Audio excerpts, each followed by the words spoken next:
बेकाबू हो चुकी नागपुर की इनविराट कंस्ट्रक्शन कंपनी के बेलगाम ठेकेदार, हादसों से सबक नहीं लेने की सरकारी चाकरों की फितरत और सुरक्षा मामलों में नगर निगम के लापरवाह सिस्टम के इस त्रिवेणी की स्वच्छंद कार्यशैली के कारण देखते ही देखते 40 वर्षीय श्रमिक राम खिलाड़ी कुशवाहा की मौत हो गई। तकरीबन 6 घंटे तक चला रेस्क्यू ऑपरेशन नाकाम हो गया।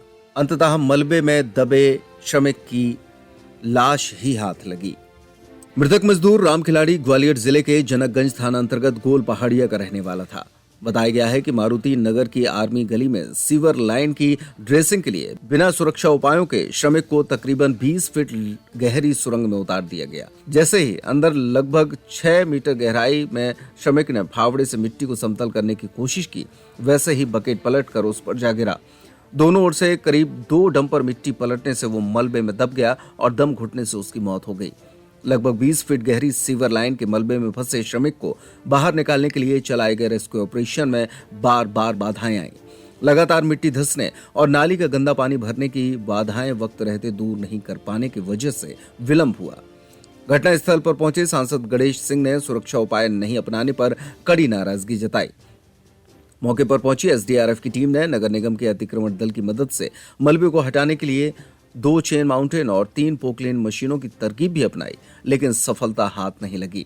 अब इस घटना को लेकर शहरवासियों में जमकर आक्रोश है। उनका कहना है कि सीवर लाइन बिछाने के नाम पर शहर की सड़कों का सत्यानाश कर दिया है।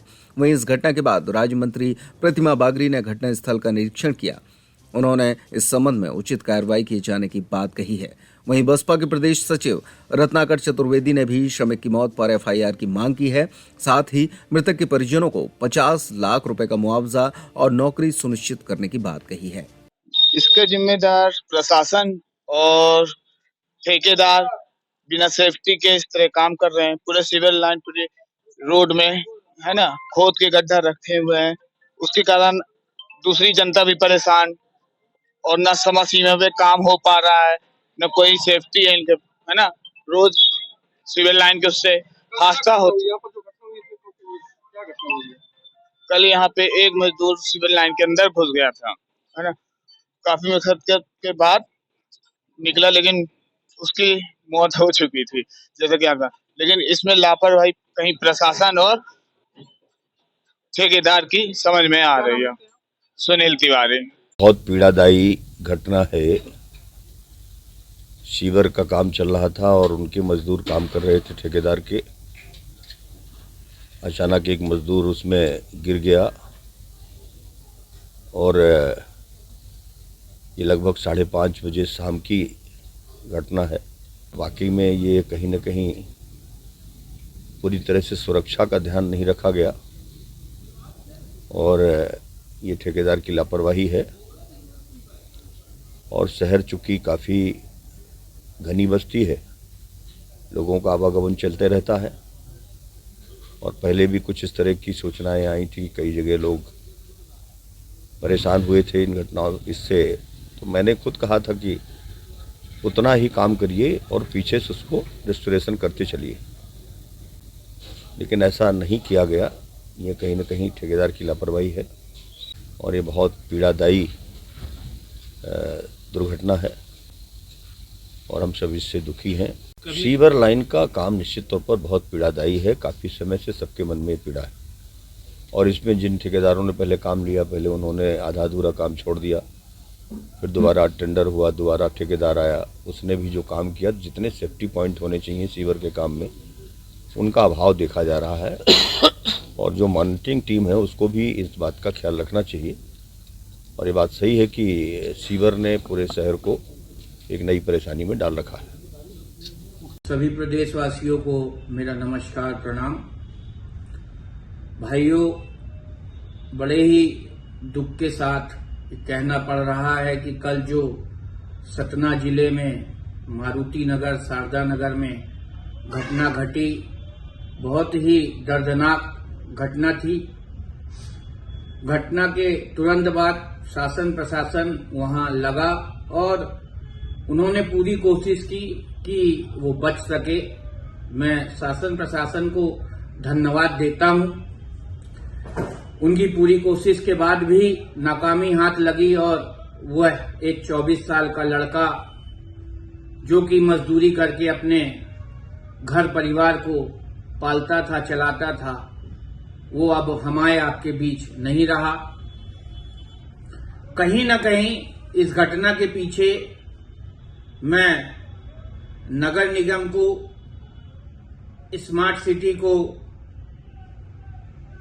दोषी मानता हूं, क्योंकि आजकल आप देखते हैं कि जो बड़े बड़े ठेकेदार हैं वो ठेका लेकर फिर पेटी कॉन्ट्रैक्ट में दे देते हैं। जिनको वो पेटी कॉन्ट्रैक्ट में देते हैं वो दूसरे को पेटी कॉन्ट्रैक्ट में दे देता है। और इस प्रकार से जब पेटी कॉन्ट्रैक्ट वालों को ये कार्य मिलता है तो बिना किसी अनुभव के और बिना किसी सुरक्षा के वह ये काम करते हैं। कल की जो घटना है, अगर नगर निगम या शासन प्रशासन इसमें पहले से ध्यान देता तो शायद ये घटना नहीं घटती। वहां सुरक्षा की दृष्टि से कोई भी मापदंड नहीं था और न ही कोई वहां ऐसा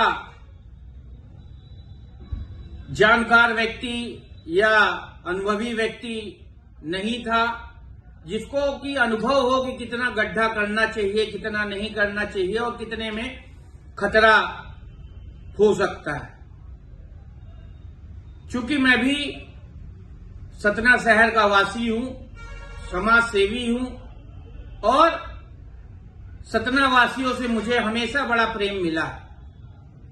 मैं नगर निगम और शासन और प्रशासन से यह मांग करता हूं कि जिस परिवार के साथ यह घटना हुई उस परिवार को कम से कम 50 लाख रुपए की राशि देनी चाहिए और साथ में उस परिवार के किसी एक सदस्य को नगर निगम या अन्य किसी सरकारी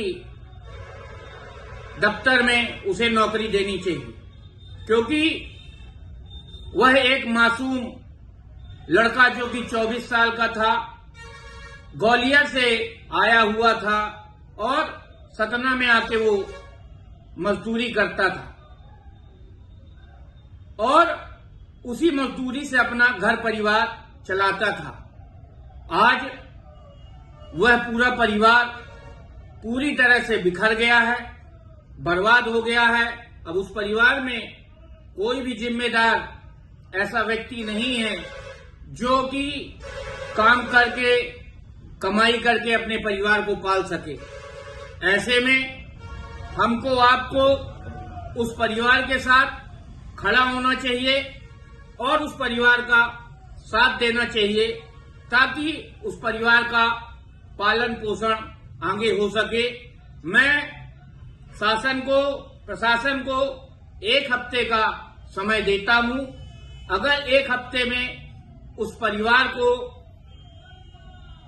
राशि नहीं दी गई या नौकरी नहीं दी गई तो निश्चित रूप से हम सब मिलकर आंदोलन करेंगे और इस घटना का विरोध करेंगे। मैं आप सभी शहरवासियों से यह निवेदन करता हूं कि इस मुहिम में आप सब साथ आएं और उस परिवार का इस मुहिम के द्वारा हिस्सा बनकर साथ दें। धन्यवाद। जय हिंद, जय भारत।